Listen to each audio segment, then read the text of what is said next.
ركبنا النانو سيراميك على الجمس الذهبي والجمس الأحمر. تعالوا نكشف الستار ونشوف النتائج المذهلة. ما شاء الله تبارك الرحمن. تأملوا لمعان وصفاوة وعمق اللون الذهبي بعد تركيب النانو سيراميك. أجمل تغذية بصرية تبارك الرحمن. رغم أنه اللون الذهبي لون صعب، لكن مع النانو سيراميك الأمر مختلف تماما. تعالوا كمان نكشف الستار عن الجمس الأحمر. ما شاء الله تبارك الرحمن. متخيلين كم اللمعان، قوة الانعكاس والصفاوة مع النانو سيراميك. فعلا مشهد مذهل تبارك الرحمن.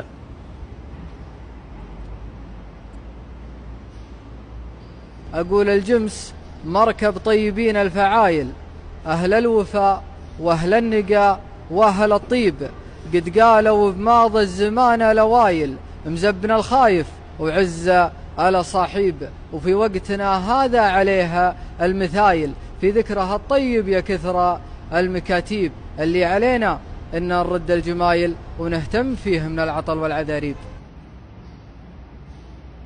واضح انه اللون الاحمر حاضر معنا اليوم بقوة.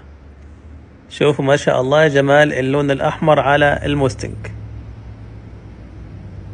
تعالوا نشوف حالة الموستنج. طبعا حالة السيارة فيها خدوش دوائر الغسيل، الظهر اكتر هنا في الاسود. شوفوا حجم خدوش دوائر الغسيل. أقول الجمس مركب طيبين الفعايل، أهل الوفاء وأهل النقاء وأهل الطيب، قد قالوا بماضي الزمان لوايل، مزبنا الخايف وعزة على صاحب، وفي وقتنا هذا عليها المثايل، في ذكرها الطيب يا كثر المكاتيب، اللي علينا إن نرد الجمايل ونهتم فيه من العطل والعذاريب.